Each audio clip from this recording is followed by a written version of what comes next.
Greetings, music lovers. It's John Platt from WFUV, and I'm thrilled to follow in the footsteps of my friend Wanda Fisher and my friend Noel Paul Stuckey for this virtual Clearwater revival.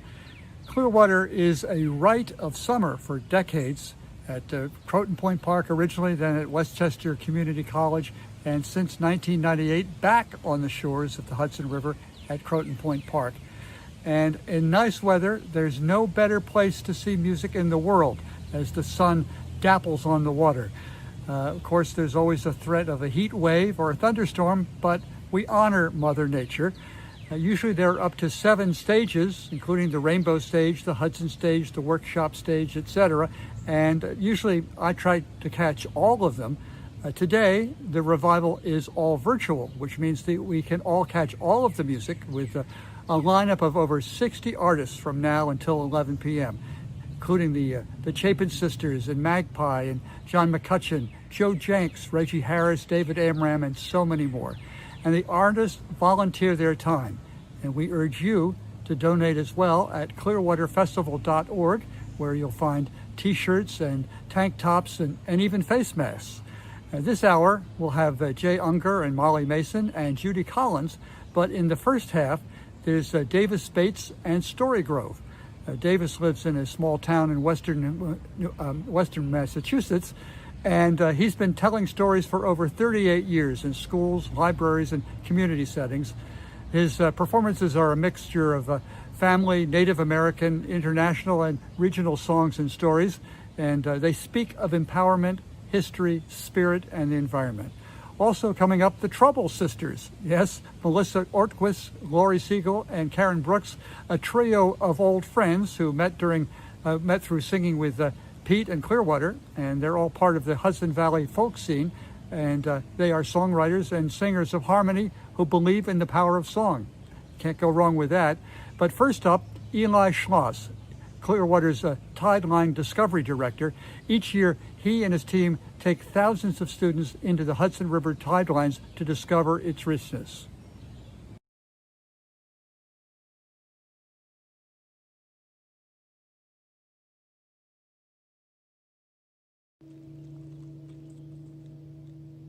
Hey everybody, thank you so much for watching the 2020 Great Hudson River Revival. My name is Eli. I work in the education department here at Clearwater, and I'm joining you from Esopus Meadows Preserve, River Mile 87 on the Hudson River. Let me just show you a quick little image of where I am. Check it out. How amazing is that? What a beautiful place to be on the Hudson River.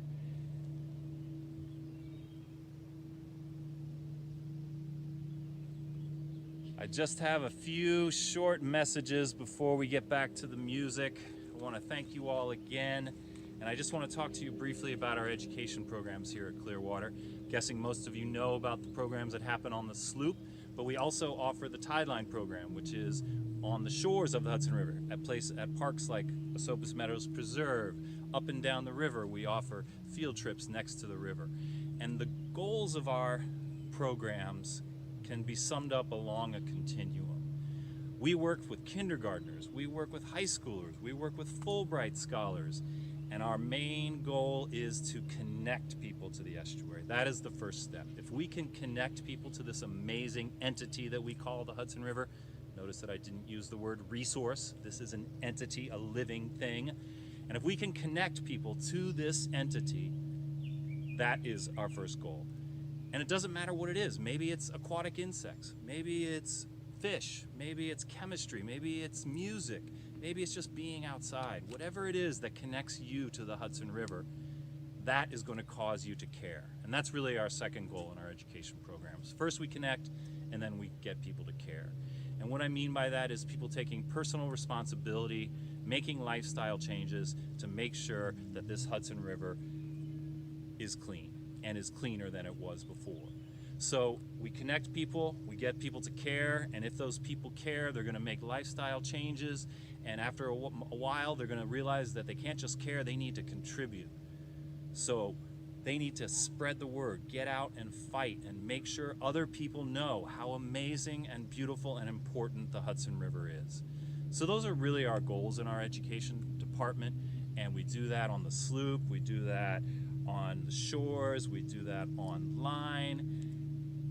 It's a great program, and we thank you all for your support of Clearwater.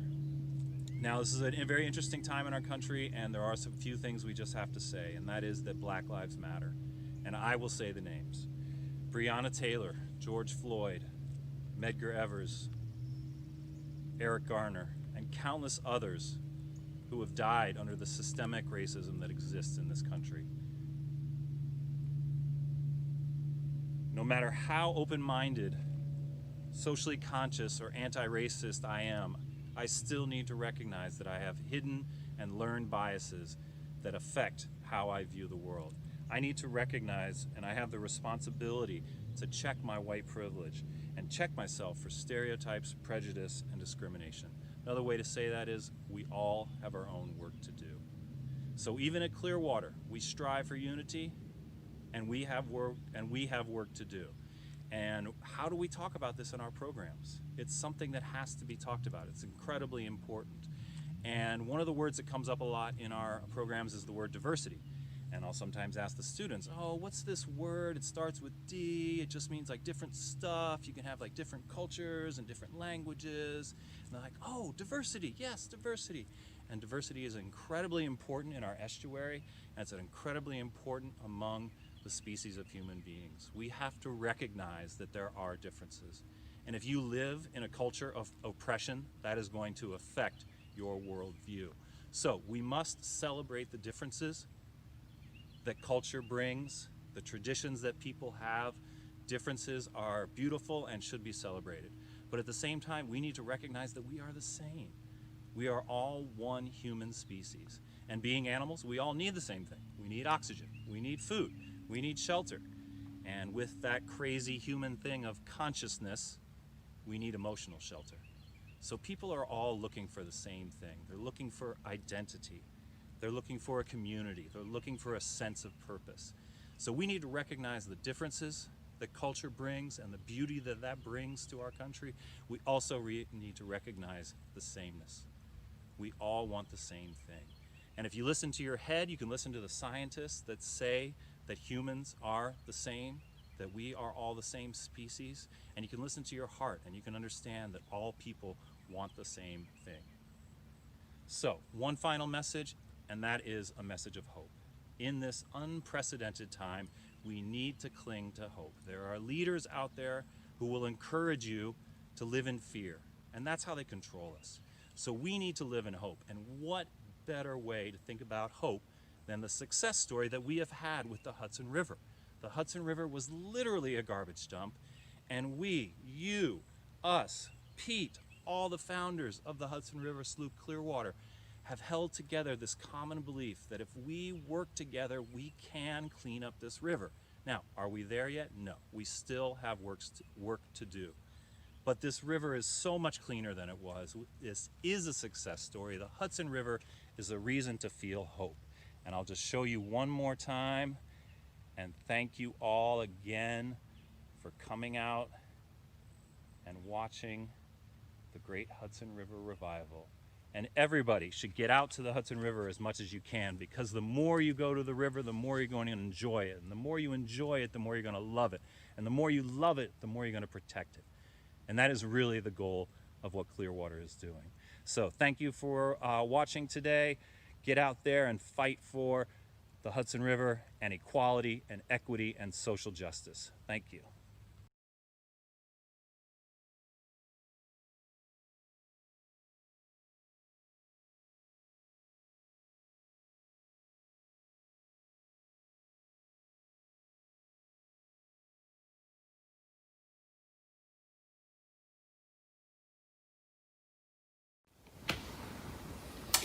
The first time I ever set foot on the deck of the Hudson River sloop Clearwater was in October of 1986. Pumpkin sale. The first pumpkin sale I was ever on, and I had so much fun. I came back for the next one and the next one and a bunch of ones after that. And it's been such a joy to be a part of the wider Clearwater community.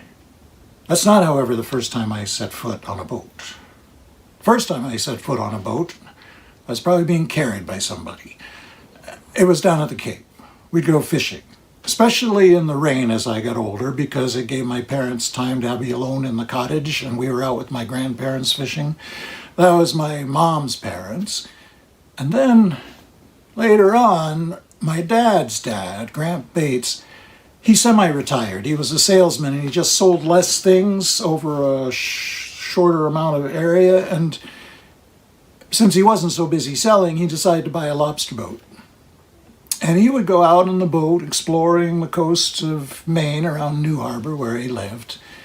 And he also would row out to the boat where it was anchored in the middle of the harbor in his skiff. He'd tie up, he'd get in, and he'd take out his folding lawn chair and sit in the stern of the boat and watch everybody else work. He liked doing that. And when we go up there, we go out on picnics. We go fishing too, you know, for flounder, tautog, cod, mackerel. But I like the picnics even more. We'd go to Cranberry Island, Monhegan Island, and also an island that was only an island at low tide, Seal Island. And we'd go out there and we'd anchor. And we'd have a picnic lunch and we'd watch the seals, they'd watch us. I don't ever noticed about seals. There's something about their eyes. They would swim over to us, and then they do this thing where they kind of tread water. They go vertical in the water and use their fins to keep themselves steady, and then they stretch their necks up and they look at you like they're thinking about something. Maybe that's why I wasn't surprised about Selkie stories. Stories about seals. I found a book. I love, going into bookstores and looking at titles and said, is that a good book? And I saw this book, The People of the Sea. And I took it out, and it was a wonderful book. It still is. A man wrote it who worked for BBC radio and television. He'd take vacations. He loved going out in the islands off the coast of Ireland and Scotland and collecting seal stories. Each chapter in the book was a different place where he visited, and it would talk about who met him and where they went to hear the story. And I remember one chapter where they were sitting in a croft with a peat fire, and there was a loft where the kids were supposed to be asleep, but all of them were peeking through the banisters, listening to the story, and the adults were making a mind not to look up because they'd have to tell the kids to go to bed, and they wanted them to hear the story. And this one story I liked a lot. It was about a woman, her husband, and their son. Now, the woman, her husband was a seal killer. That's how he made his living. He'd hunt seals along the coast with a knife, not in a boat, but along the shore. He'd see a seal, sneak up on it, grab it, kill it, and then he'd bring it home, skin it, and they'd use the meat, they'd use the blubber and the fat for oil to make candles, and they'd use the skin to make things like shoes, purses, clothing. And one day he was out hunting. And his wife, the mother, was out working in the garden. It was the time of year for spreading seaweed. They'd get kelp from the shore. They'd bring it up. The soil was so bad there, and they'd spread it over the beds for the winter and then dig it in spring. And she was spreading the kelp, and her toddler was out with her, not helping her working. He was practicing his walking. You know how toddlers are. When they first start to walk, they'll take 3 steps, and then they'll start to lose their balance, and they'd almost fall over, and then they get their balance and take 3 more steps or so. Sometimes fall on their butt, laugh, get up again. Well, she remembered she had to do something inside. And the outside, they had this fence that went all the way around the house, a gate in the front that led to the path that went down to the village and the harbor, and a gate in the back that led to the path that went down to the shore. So it was like a giant playpen. The worst he could do was get in the seaweed. And she went inside to do some things that she remembered and left him outside to practice his walking. It took her longer to get out than she thought it would. And when she got out, she looked and he wasn't near the garden. And she went around the house, couldn't see him anywhere. And then she noticed that the gate to the path down to the ocean was open.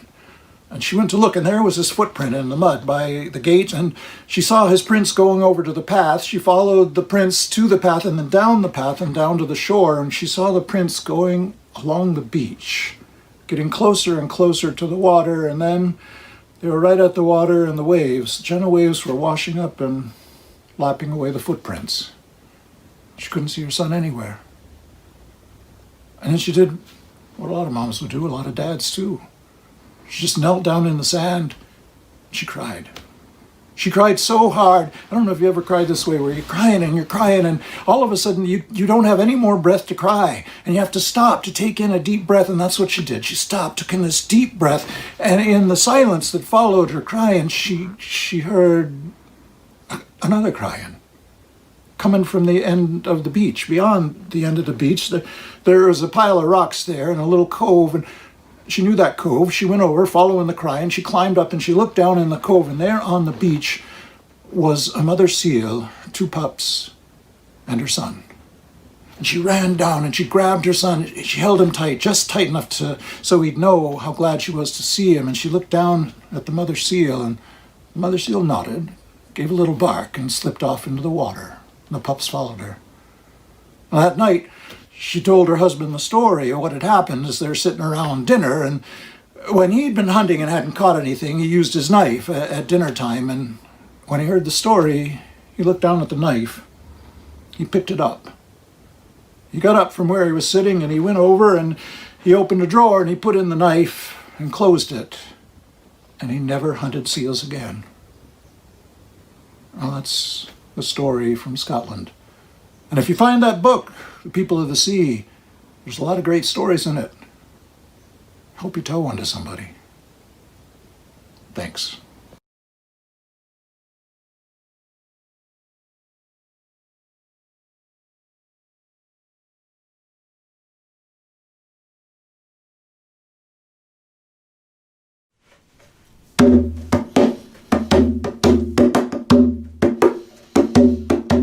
A long time ago, when the gods were on top of Mount Olympus and Zeus was Big Papa, he stood up on high and said, "It's all good." He made the creatures that would call the earth their hood. He called for Prometheus, one of the Titan greats, and gave him a bag of godly traits. He said that every creature must each get one. And then kicked back while his homie Prome got the job done. But Prometheus had other things that he'd rather do. So he told his baby brother Epimetheus to, "Yo, take this bag and give out all the stuff. Everybody will like you. They will think you're tough." Epimetheus gave Hare the gift of speed. The deer got grace. The jackal got greed. The sloth got sloth. And the lion got brawn. And soon the bag was empty. The attributes were gone. But humans had still not received their gift. And when Prometheus heard, in a word, he was miffed, for he loved the humans and he wanted them blessed with godly gifts and wanted them to have the best. So he flew to the sky, he went higher and higher, then he touched the sun and stole some fire. He gave it to humans for keeping warm and cooking food. And when Zeus found out he was in a bad mood, he grabbed a lightning bolt in a terrible fury, sparking radiation waves. To be discovered by Madame Curie. He tied his homie Prome to a rock, they say, and forced a bird to eat his liver day after day. In a rage, he called all the gods to his side. "Behold," he said, "Epimetheus' bride." He raised his lightning bolt and flash. There stood a woman clad in bling with lots of panache. Now you might be thinking she's a flash in the pan. But there was nobody like her from Panama to Japan. That woman stood there deadpan, a pantomiming deer. A panorama of godly gifts would get her in gear. Every god and goddess in the pantheon gave a trait. This babe would have no depreciation rate. They gave her wit and wisdom, love and humor, sensitivity, beauty, music, goodness, and curiosity. A plethora of flora, Angora, Fedora. That mama had it all, so they named her Pandora. When Epimetheus saw her, his eyes opened wide. She was one hot bride, so he brought her inside. But she came with an attachment. It was a kind of box that rattled. It was heavy and it had no locks. When Epimetheus saw it, he reached for the lid. But Pandora disappeared behind a curtain and hid. And the god said, "Yo, Pandora really rocks, but you must never, ever, ever look inside that box." If either of you ever flip that lid, the whole world's gonna suffer for what you did. So take these gifts. An opportunity knocks. And never, ever, ever look inside that box. Pan and Epi were happy, even had new frocks, but they never, ever, ever looked inside that box. They had some Asian cooking like ox in woks, But they never, ever, ever looked inside that box. But the gods called Epimetheus to work out of town. So he put the box in a corner and he pulled the curtain down, and as he was packing up his togas and socks, he said, "Never, ever, ever look inside that box." Epimetheus was gone for days, it is certain. Pandora was careful to avoid that curtain. She tasted Jewish culture, you know, bagels and lox, but she never, ever, ever looked inside that box. She told herself that touching it would bring electric shocks, But she never, ever, ever looked inside that box. But the gift of curiosity made her her fingers itch. She developed a twitch. Thought she'd come unhinged. Well, the box in the corner, it had no locks. So you know what she did. She looked inside the box. And when she looked in the box, all manner of evils swarmed out of that box. Like hunger and sadness, loneliness and war, pain, arthritis, heart disease, stomach viruses, coronaviruses, computer viruses, acne, chickenpox, cancer, AIDS, racism, slavery, being on hold, pollution, poverty, people who say huge, natural disasters, trans fats, bullies, cheaters, litter bugs, tattletales, bad manners, lions and tigers and bears, oh my, fast food, fast living, fads, fashion models, still on hold, tabloids, USA Today, television commercials, lawsuits, social media, athlete's foot, guilt, greed,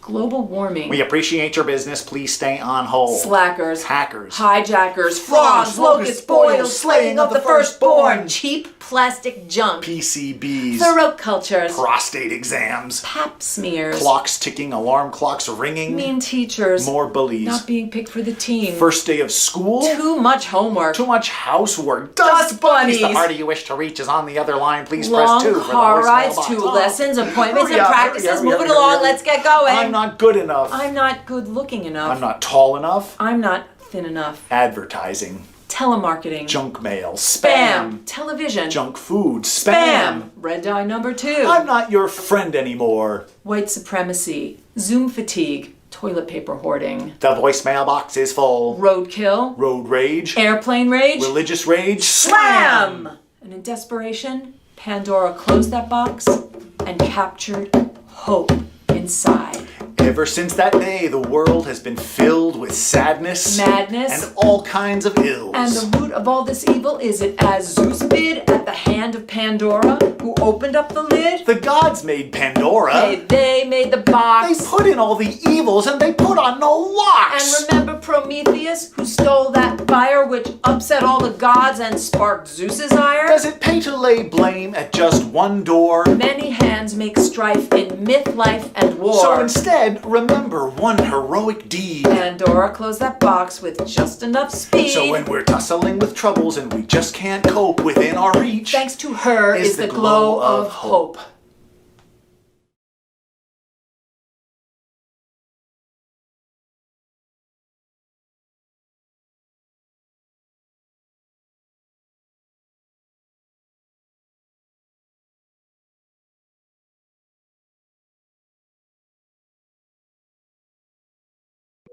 Hi, I'm Marilyn Ellie. I've been with Clearwater for a long time, mostly in the activist section. So I'd like to say a special hello to all of my Clearwater friends, of course, but certainly the Walkabout Clearwater Chorus and all of those who've been to the activist section for so many years. That's how a lot of us spend revival, and that's why I'm actually here right now to give you a really quick update on Indian Point. Indian Point is halfway closed. It's been a Clearwater goal for many, many years. And we really, it's great to have it half done. We're halfway there and nobody even noticed when Unit 2 closed.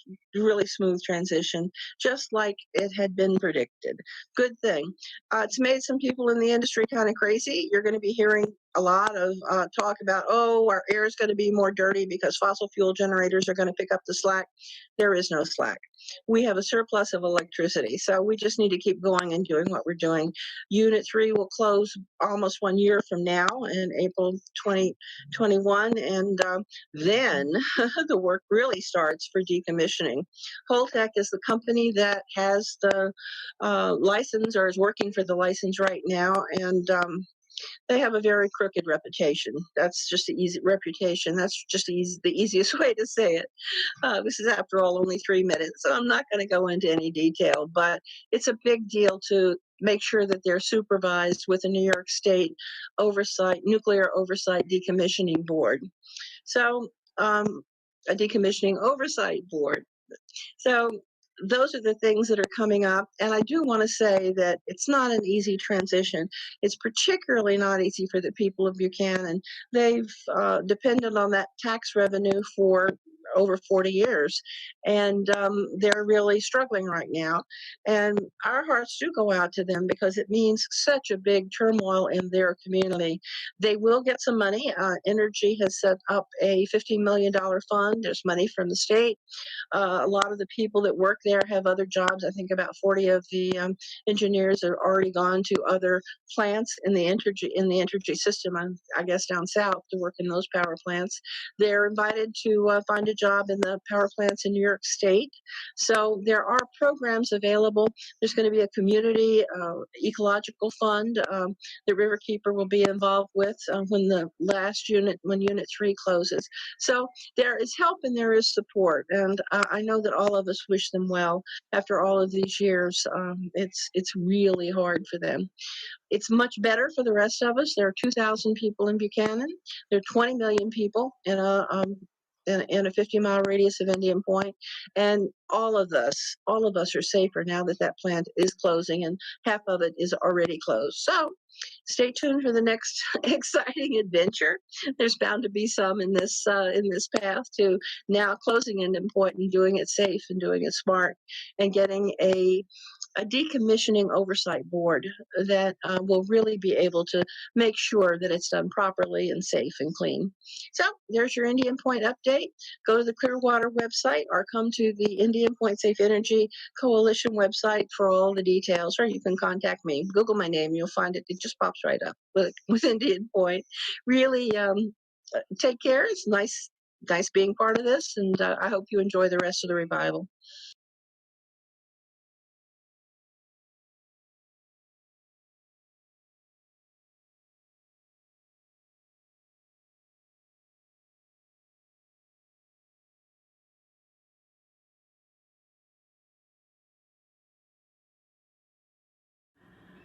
De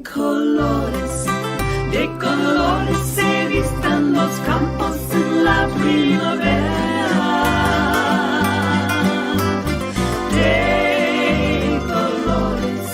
De colores son los pajaritos que vienen de fuera.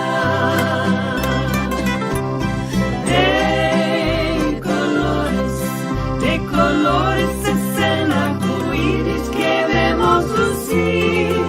Y por eso los grandes amores, muchos colores me gustan a mí. Y por eso los grandes amores, muchos colores me gustan a mí.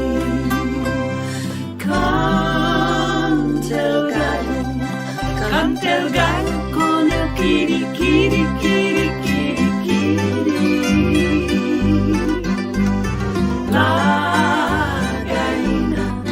La gallina con el cara, cara, cara, cara, cara.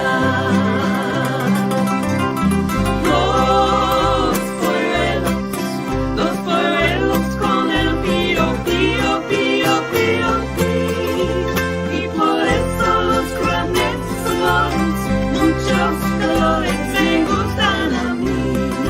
Y por eso los grandes amores, muchos colores me gustan a mí.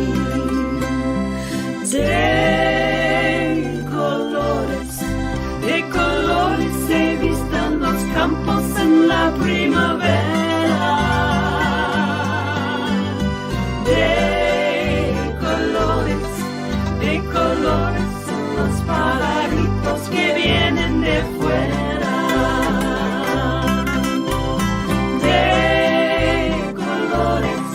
De colores es el arco iris que vemos lucir. Y por eso los grandes amores, muchos colores me gustan a mí. Y por eso los grandes amores, muchos colores me gustan a mí.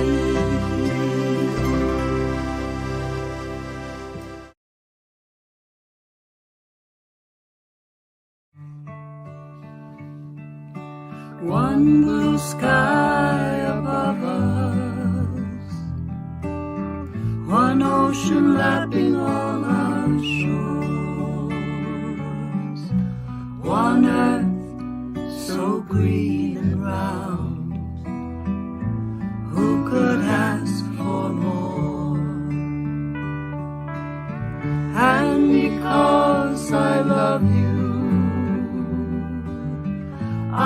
give it one more try to show my rainbow race. It's too soon to die. Some wanna be like an ostrich, bury their heads in the sand. Some hope for plastic dreams to unclench all those greedy hands. Some wanna take the easy way out, poisons and bombs, they think we need 'em. Don't you know you can't kill all the unbelievers? There's no shortcut to freedom. One blue sky above us, one ocean lapping all our shores, one earth so green and round. Who could ask for more? And because I love you, I'll give it one more try to show my rainbow race. It's too soon to die. Go tell all the little children, go tell mothers and fathers too. Now's our last chance to share what's been given to me and you.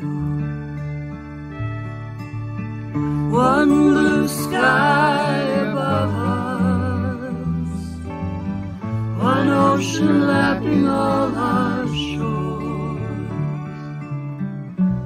one earth so green and round. Who could ask for more? And because I love you, I'll give it one more try to show my rainbow race. It's too soon to die. One blue sky above us, one ocean lapping all our shores, one earth so green and round. Who could ask for more?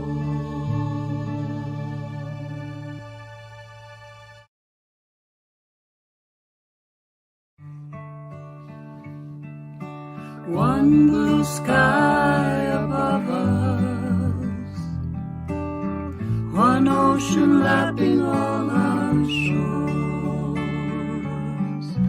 one earth so green and round. Who could ask for more? And because I love you, I'll give it one more try to show my rainbow race. It's too soon to die.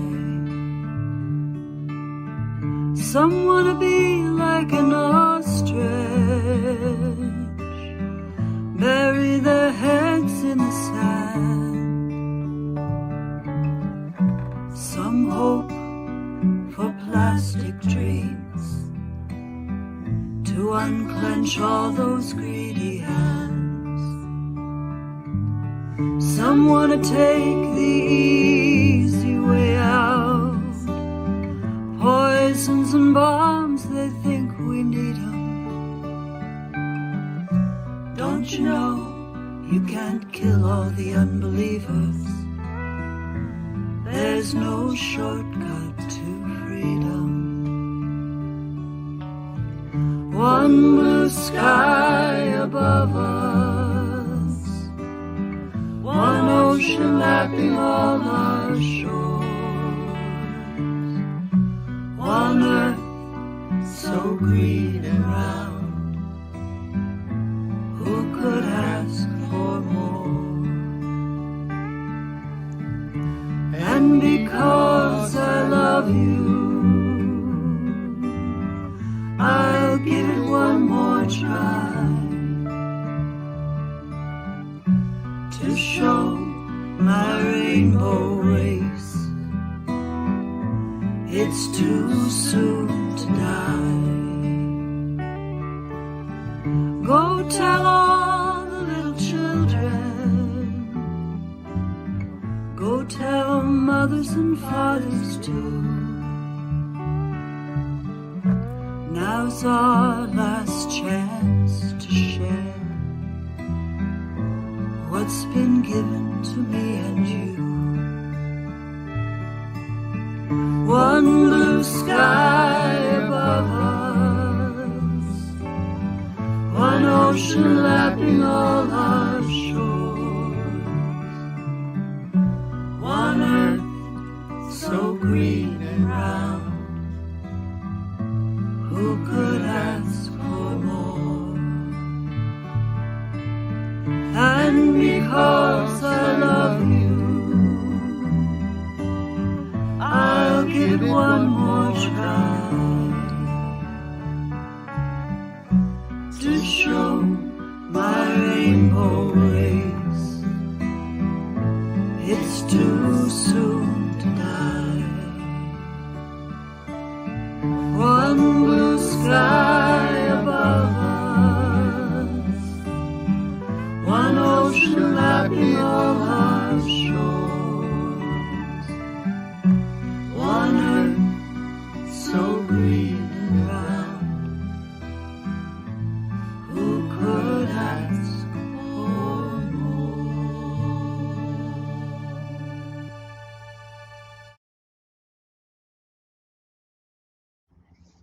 Greetings. I am Hudson River Sloop Clearwater Board Member Aaron Mayer, and I want to welcome you to this year's 2020 Hudson River Revival. We're about to kick off our festival with a wonderful introduction by media personality John Platt, and more importantly, John Platt will be introducing a very, very special star who will be singing the song Amazing Grace. And more importantly, that song is more poignant and needed now than at any time in our history. Why this song and why now? Well, Amazing Grace, this song is anchored in the early abolitionist struggle to emancipate and free African Americans. And we are still fighting for that freedom and that universal brotherhood and sisterhood now. A little bit about that song. Amazing Grace is by a British sailor, slaver, Anglican clergyman who recognized the danger, destructive, and divisiveness of slavery. And then in his part of his penance was to pen a song so that all humanity could unite to free African Americans, but also to free us from racial bigotry and hatred and come together. I want to hand it off right now to John Platt so he can introduce our special singer and guest and star that will lead us into this centering song. And what more time than now, the present, for us to come together and unite. Enjoy the River Fest. Thank you. Good evening. We got Trouble right here in River City. If you want to thank the Trouble Sisters for their performance and thank Clearwater for its environmental work, go to clearwaterfestival.org to make a donation. Clearwater is eager to get as many people as they can to the Hudson River when it's safe to do so. In the meantime, they plan to use their online education programs to get people excited about being indoors in general. And while they cherish the Hudson River Valley as one of the most beautiful places on earth, their online programs will be designed to help people find natural beauty and wonder wherever they live. Now, coming up in a few moments, Jay Ungar and Molly Mason, they're renowned for their performance of Jay's composition Ashokan Farewell. You must remember that from Ken Burns' PBS series The Civil War. The soundtrack won a Grammy, and Ashokan Farewell was nominated for an Emmy. The piece was originally inspired by Jay and Molly's Ashokan fiddle and dance camps in New York's Catskill Mountains, which are still going strong today. Jay inspired his daughter Ruthie to become a musician, and she's a member of the Mammals, and they have their own festival called the Hoots, and they'll be performing later on during this festival. Also coming up later this hour, Judy Collins, whose voice and commitment are undiminished after 60 years and 55 albums. Her latest is called Winter Stories. You know, I had a unique experience as an MC at Falcon Ridge when Judy was performing in the late afternoon and into the sun, and she had a long sleeve sweater on, and she did Chelsea Morning and had a flourish with her arm and went off stage. And I thought, oh, okay, is this an encore? Well, it turned out that she had sunstroke, and so I got to hop back on stage while she was recovering, and I started to vamp about she is a singer and a songwriter and an actress and an author and an activist, and all of a sudden she came back on stage and I said, and a trooper.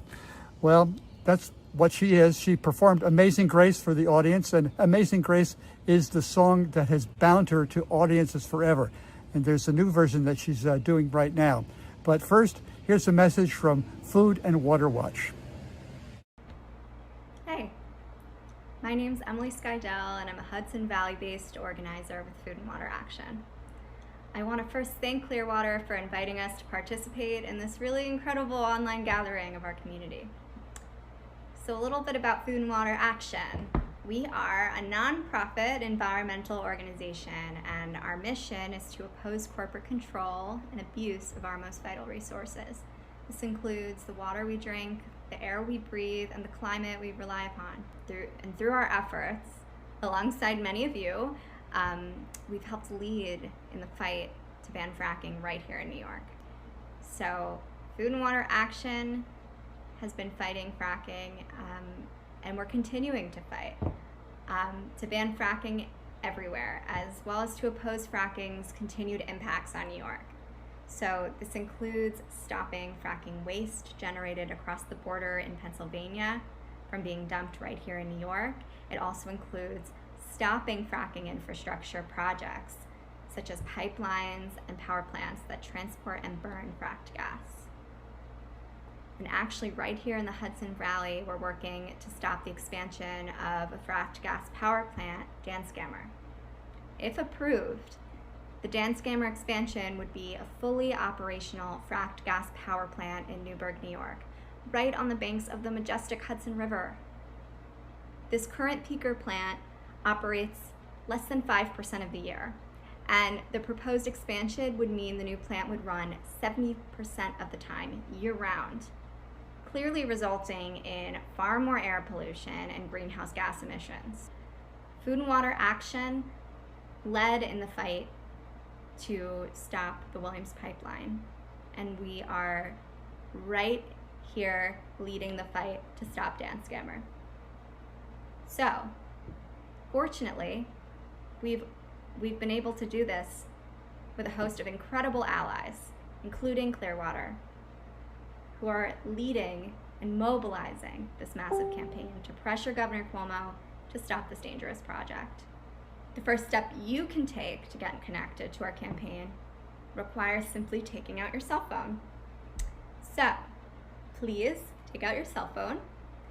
We don't send messages often, but when we do, it's because there's an important action to take, such as making a call, signing a petition, or attending an event. To sign up to receive text messages from us, you simply type in the word renewables to the number 69866. It's that simple. Type renewables to 69866. The second thing you can do is get in touch with me. I'd love to connect to discuss the campaign with you and ways you can strategically support based on your region, and also based on what type of volunteer skills you'd personally like to contribute to the fight. Again, my name is Emily Skydell, and I'm going to read off my cell phone number twice. It's 914-960-1136. Again, that's 914-960-1136. Finally, as I mentioned earlier, we're also working on a national ban on fracking, which was introduced in Congress by no other than Bernie Sanders in the Senate and Alexandria Ocasio-Cortez, or AOC, in the House. So, as you can imagine, this bill is bold, it's ambitious, and it does precisely what the science says we need to do, which is move our nation off fossil fuels and fast. What we really need is more support in Congress, which means more co-sponsors, particularly in the House. So please, make a call using the number 877-292-7305. Again, that's 877-292-7305. This number, through the magic of technology, will connect you with your own member of Congress. So, just want to close by again expressing our gratitude to Clearwater. We honor the legacy of Pete and Toshi Seeger.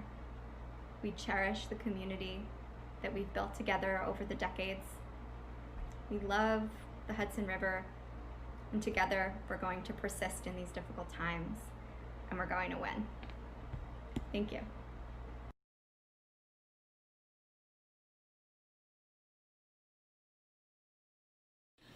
Hey, here we are at the Hudson River Revival 2020. I'm Jay Ungar. I'm Molly Mason. It's good to be here. Online is better than not at all. We love it. So true. So we've got a couple tunes for you. We're going to start with an old song from the 1940s from the singing of Connie Boswell.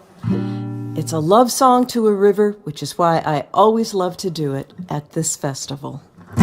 That river's taken care of me.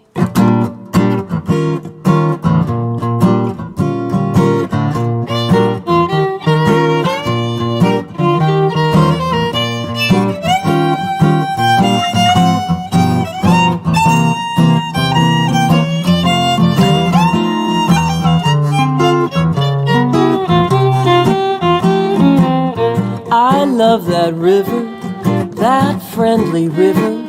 He gives me everything I need. So I love that river. That river's taking care of me. Well, I catch my breakfast, I catch my supper. He gives me everything free. So I love that river. That river's taking care of me. He never stops to ask me the reason I'm here. He just fills up my empty bowl, and all that he's got, he's willing to share. I guess that river has a soul. When I've got troubles, he'll take my troubles and carry them out to the sea. So I love that river. That river's taking care of me.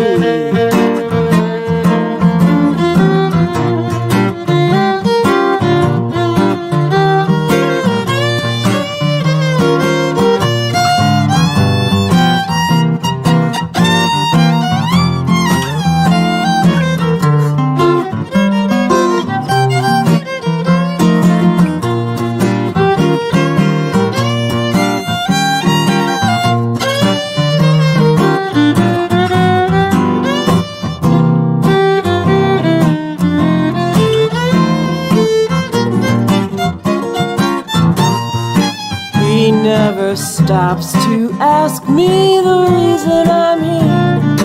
He just fills up my empty bowl, and all that he's got, he's so willing to share.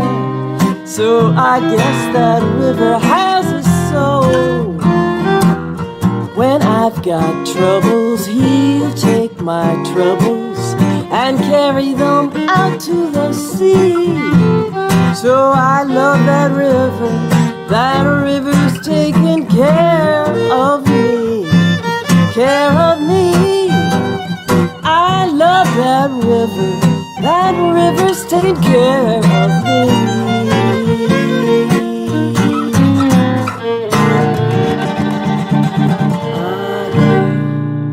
All right, Molly. I love that song. Me too. Well, being here in the summer is such a great thing, the Clearwater. Another thing that Molly and I do every summer is we're at the music and dance camps at the Ashokan Center. And this year, those are all going to be online as well. That's right. You can find out more about them at ashokancenter.org. And the word Ashokan, is part of the title of a tune that we are known for. It's called Ashokan Farewell, a tune that was inspired by that place, the land, the people, the community, the spirit of it all. And this tune has a certain healing and peaceful quality to it. And that's something that times like this call for. So we'll play it to close with and hope it will bring you some peace out there. Peace and love.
Enjoy the festival.